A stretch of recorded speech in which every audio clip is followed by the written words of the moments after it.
रत्नागिरीमधलं काय चित्र आहे पाहूयात ग्राफिकच्या माध्यमातून। भाजपचा 2 जागांवर विजय होताना आपल्याला रत्नागिरीत दिसतोय।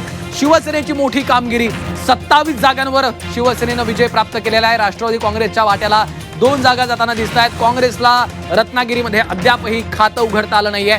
शिवसेना ठाकरे पक्षाला 7 जागा रत्नागिरी जिल्ह्यामध्ये आणि राष्ट्रवादी शरद पवार पक्षाला देखील रत्नागिरीमध्ये खातं देखील उघडता आलेले नाहीये।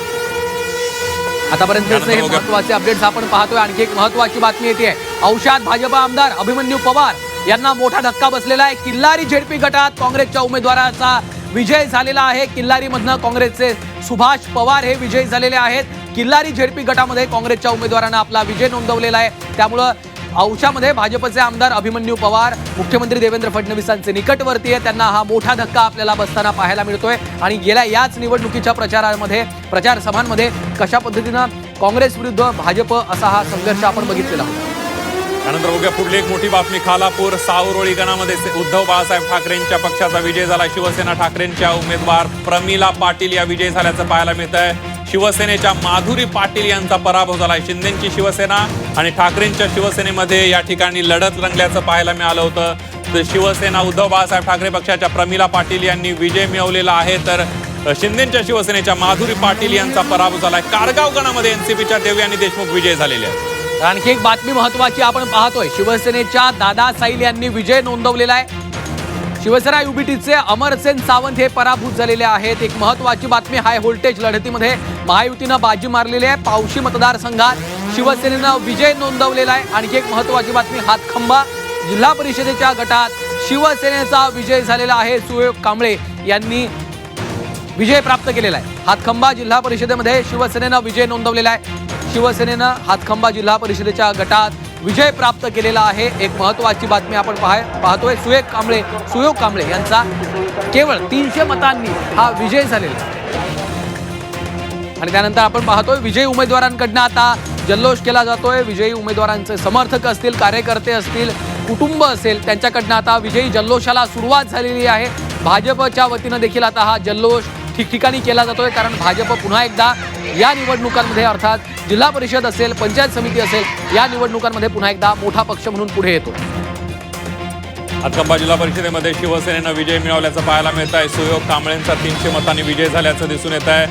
हातखंबा जिल्हा परिषदेमध्ये शिवसेनेनं जबरदस्त अशी बाजी मारलेली आहे। 300 मतांनी विजय मिळवलेला आहे शिवसेनेनं। ठाकरेंच्या शिवसेनेच्या उमेदवाराचा पराभव करताना आपल्याला शिंदेच्या शिवसेनेच्या उमेदवारांना दिसते। सुयोग कांबळेंचा 300 मतांनी विजय झालेला आहे। आपण जर बघितलं तर अनेक झेडपींमध्ये भाजप मोठा पक्ष ठरताना आपल्याला पाहायला मिळत आहे। तर पुणे झेडपीमध्ये राष्ट्रवादी काँग्रेसचा वरचष्मा कायम असल्याचं पाहायला मिळते। तिकडे संभाजीनगरमध्ये, परभणीमध्ये असेल, सगळीकडेच भाजप नंबर 1 चा पक्ष होताना पाहायला मिळतोय। त्यामुळे भाजपची घोडदौड चालू आहे। लातूरमध्ये काँग्रेस आपला बालेकिल्ला कायम राखेल अशा प्रकारची परिस्थिती आहे। यानंतर बघूया पुढली एक महत्त्वाची मोठी बातमी। सावरोली गटातून संतोष बैलमारे विजयी झालेले आहेत।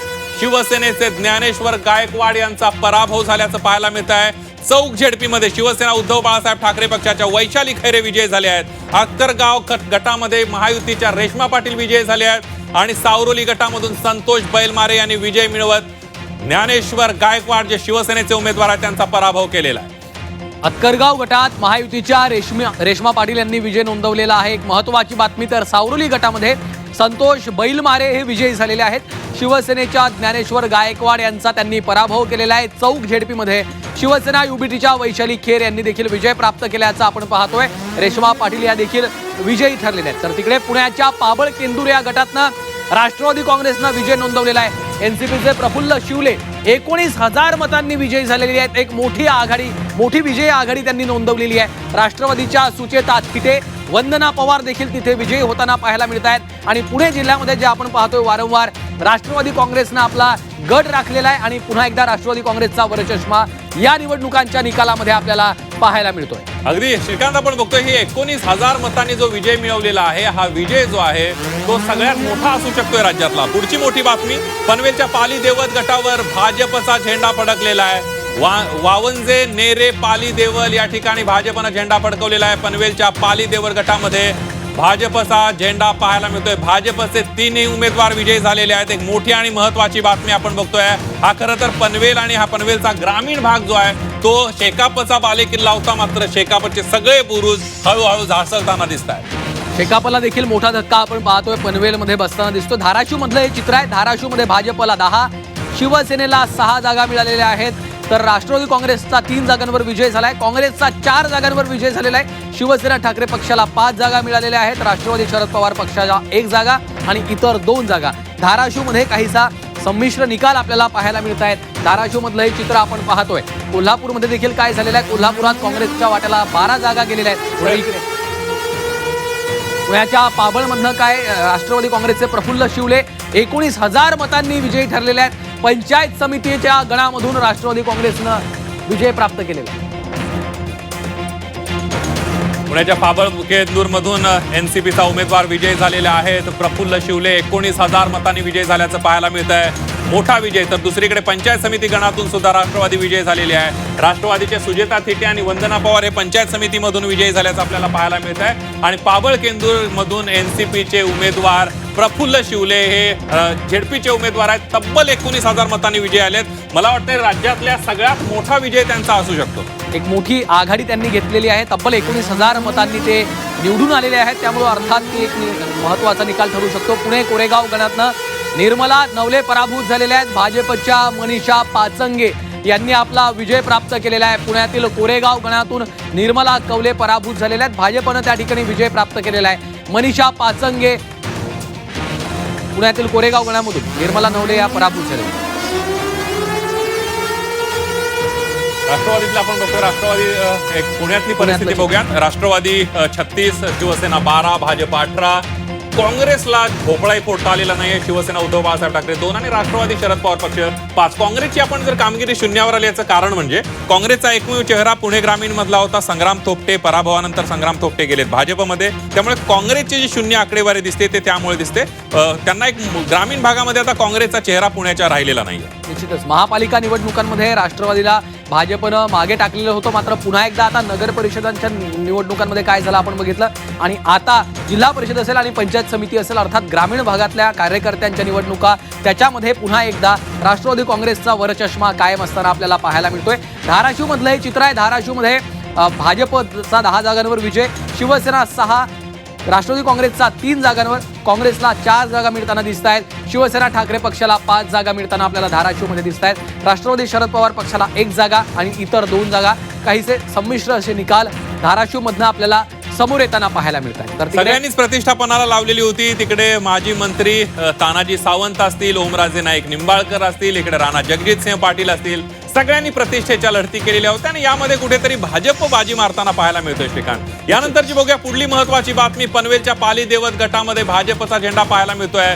वावजे, नेरे, पाली देवत ठिकाणी भाजपचा विजय झाल्याचं पाहायला मिळतंय. भाजपनं एक मोठी मुसंडी मारल्याचं दिसून येत आहे.